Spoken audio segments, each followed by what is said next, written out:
मानना है कि वैश्य कम्युनिटी जो है ना, वैश्य समाज, ये क्या है कि अपना हित जानती है और जिसमें उसका अपना हित होता है ना, वो कार्य करने को उसमें बड़ी प्रसन्नता भी होती है और वो कर सकता है सहजता से। क्योंकि वो लोकेशना के दम पर अपने भविष्य को बिगाड़ना नहीं चाहता है। इतना मूढ़ बुद्धि नहीं है वैश्य समाज, भाई लोकेशना या लोभ के चक्कर में अपना पता नहीं कर ले सर हमेशा के लिए, ऐसा वो नहीं चाहता है।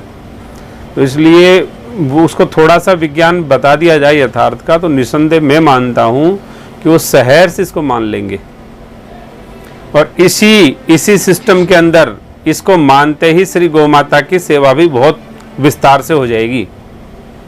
कहने मतलब है, ये मान लो कि इसको यदि वैश्य समाज ठीक ठीक समझ ले तो आज गौ माता की समस्या रहेगी नहीं, आज तुरंत खत्म हो जाएगी। बिल्कुल सही है। क्योंकि जिसके लिए उनको अधिकृत किया था वो तो आज समस्या बनी हुई है, और जिसके लिए उनको अधिकृत नहीं किया, निषेध किया गया था, उसी में आज वो बढ़ चढ़ कर भाग ले रहे हैं। तो इससे नहीं है, इन चीज़ों को समझना चाहिए। तो समझेंगे तो जीवन बर्बाद होने से बचेगा, नहीं समझेंगे तो और किसी को तो कोई नुकसान है नहीं। समझने वाले तो बच ही जाएंगे और नहीं समझने वाले फिर चलो जैसे चल रहा है वैसे चलेंगे। जैसे हमारे बिहार सिंह जी भी आए हैं। राधे राधे बिहार सिंह जी। हाँ, आपने एक बात कही थी, अब क्या कल आपकी हमें थोड़ा सा लगा कि भाई अभी आप लोग इन लोगों ने कुछ पूछा ही नहीं, हमने जबरदस्ती कहा भाई कुछ तो आप ऑब्जेक्शन उठाओ। आपको भी कहना मतलब है कि इस तरह से किया गया है, मान लीजिए जैसे शूद्र कह रहे थे हमें क्यों ऐसा निषेध किया गया, तो इन्होंने किसी ने भी ऑब्जेक्शन नहीं उठाया। तो मैंने कहा आप होते तो कुछ पूछते। जैसे एक चर्चा आपने कही थी कि मान लीजिए अन्न खाएंगे तो अन्न से दोष होगा, तो धन से भी तो दोष आएगा। मकान बना देंगे उसमें रहेंगे, या मान लीजिए बेटी का शादी करेंगे तो उसमें मान लो कुछ पैसा लगाएंगे तो ऐसे, तो उसमें भी तो दोष आएगा। तो कहने का मतलब है दो प्रक्रिया है, आप इसको समझो। एक प्रक्रिया के तहत तो क्या है कि श्री विप्रदेव को ब्राह्मण जो सेठ जी का चिंतन होगा। एक प्रक्रिया के दौरान श्री विप्रदेव को सेठ जी का चिंतन होने लग जाएगा हर तरह से। श्री ठाकुर जी का, भगवान का वो चिंतन छूट करके और श्री सेठ जी का चिंतन शुरू हो जाएगा। वो प्रक्रिया है अन्न खाने से हैं। और दूसरी प्रक्रिया में क्या है, भाई सेठ जी के चिंतन का मतलब लोभ की वृत्ति आ जाएगी हैं, और अधिक दक्षिणा की वृत्ति आ जाएगी, बार बार सेठ जी को नमस्ते फोन करने आ जाएगा। यानी कहने मतलब है कि वो सिस्टम चिंतन इस तरह से शुरू हो जाएगा उनका। लेकिन दूसरी प्रक्रिया में मान लीजिए मकान बना दिया, उनके लिए कुटिया की व्यवस्था कर दिया, कुछ भी कर दिया ऐसा जो उनके पेट में नहीं जा रहा है, तो उस चिंतन, उस स्थिति में सेठ जी को विप्रदेव का चिंतन होने लग जाएगा। कहना मतलब है फिर श्री सेठ जी को श्री विप्र जी का चिंतन होने लग जाएगा। तो अब आप बताओ चिंतन किसको किसका होना चाहिए?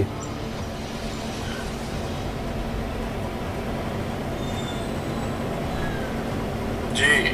किसको किसका चिंतन ठीक है? सेठ जी को विप्र जी का।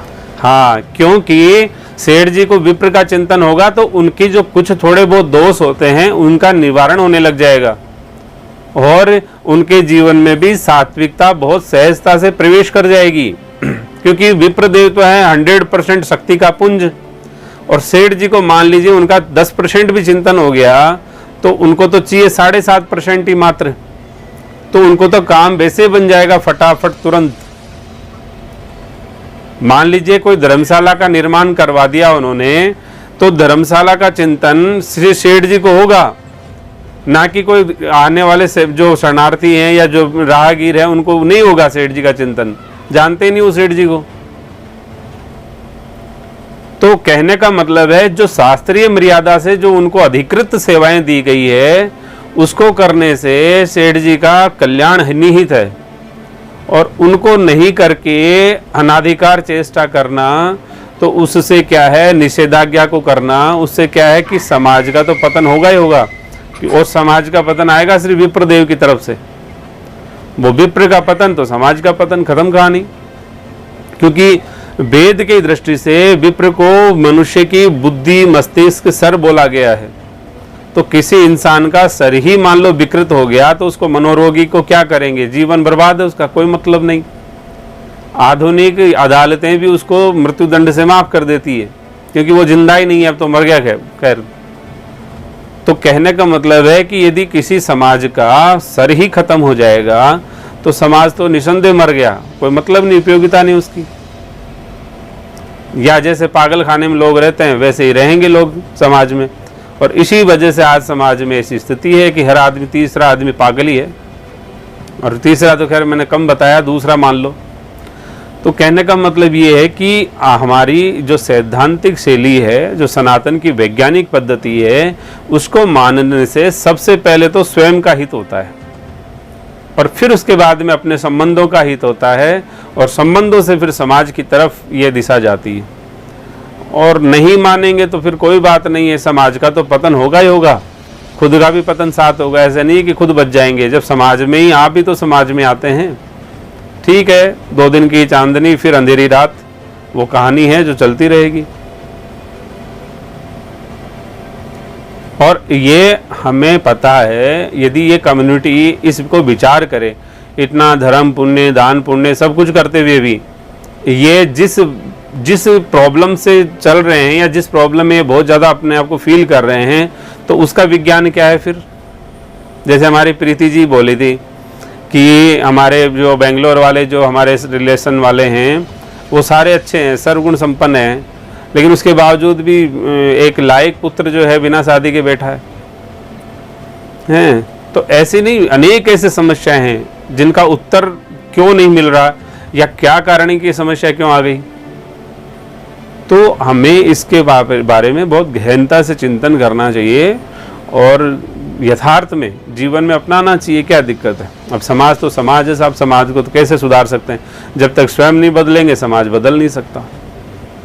हाँ, हम तो भी इतने शास्त्र जानते हैं, ना कोई शास्त्रार्थ की चर्चा है, हम तो समझ जानते हैं, इतना 2 रोटी खाते हैं, समझ की पूरी बात हमारे पास है।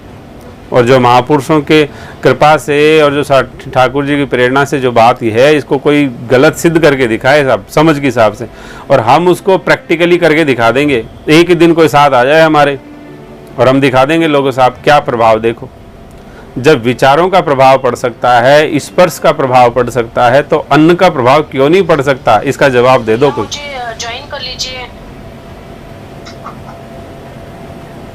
तो कहने का तात्पर्य ये है कि हम या तो उस चीज़ को प्रामाणिकता से समझने का कोशिश करें, और नहीं प्रामाणिकता है तो फिर ठीक है, कोई बात नहीं, समझ से थोड़ी बहुत मान सके तो माने, नहीं माने तो कोई बात नहीं।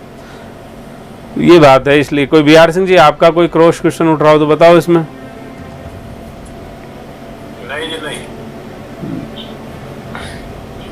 कल वाले सिद्धांत पर चर्चा करनी थी, वो आपने कहा था कि कल याद दिला देना, तो बात करेंगे।